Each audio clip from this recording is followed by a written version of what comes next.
আমরা দেখেছি অনেক জায়গায় খুনি হাসিনার খুনি শব্দটা মিশিয়ে দেওয়া হয়েছে, অনেক জায়গায় স্বৈরাচার হাসিনা স্বৈরাচার মিশিয়ে দেওয়া হয়েছে। আমার কথা হলো, এত প্রেম কার? কার এত প্রেম? বলেন, এতগুলো মানুষকে হত্যা করেছে, তারপরেও প্রেম জাগে? এটা কি কোনো কথা হলো?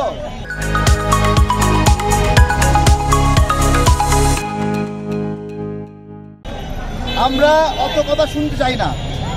এই ভুল দ্বিতীয়বার করার সুযোগ নাই, তাই যারা জড়িত দায়িত্বে থাকতে পারবে না, সে এনএসআই হোক, মেট্রো রেলের হোক, অথবা ঢাকা বিশ্ববিদ্যালয়ের হোক, আমাদের হাতের উপরে আমাদের ভাইরা একটা একটা করে মারা গেছে, হত্যা করেছে এবং এই দেশটাকে ভারতের গোলামির কাছে বিক্রি করে দিয়েছে।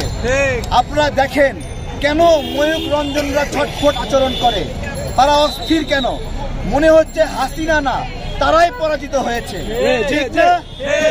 মনে হচ্ছে বাংলাদেশে গণ অভ্যুত্থানে আওয়ামী লীগ না, ভারতের পরাজয় ঘটেছে।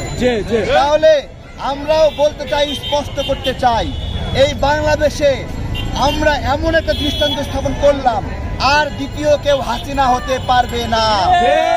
স্পষ্ট কথা, আর কেউ স্বৈরাচার হওয়ার সাহস করবে না। আমরা একটা মূর্তি বানাবো, এই মূর্তির নাম হবে থাপ্পড় মঞ্চ। এই থাপ্পড় মঞ্চে শেখ হাসিনাকে হাঁটু গেড়ে বসানো হবে, আর পিছনে থাকবে হ্যান্ডকাপ পরানো হাত, এবং আজীবন যাদের মনে স্বৈরাচার হওয়ার স্বাদ জাগবে, এই যারা যারা স্বৈরাচার হইতে চাইবে, তারা ওই মূর্তি দেখে শিখবে যে কিভাবে থাপ্পড় দেওয়া হচ্ছে।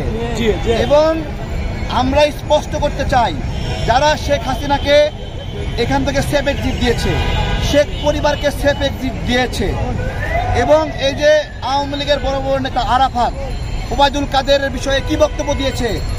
এই যে অপরাধ ট্রাইব্যুনাল বলছে সে 3 মাস দেশে ছিল এবং তাকে এখান থেকে সেফ এক্সিট দেওয়া হয়েছে, সরকারের একটা পক্ষ বলছে।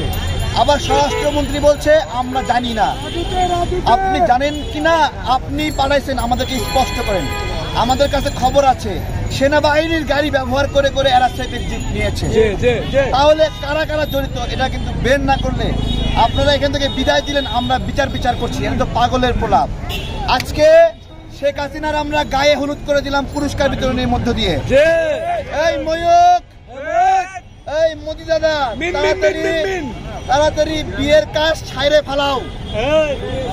ফেলাও, দিয়ে দিলাম তোমাদেরকে।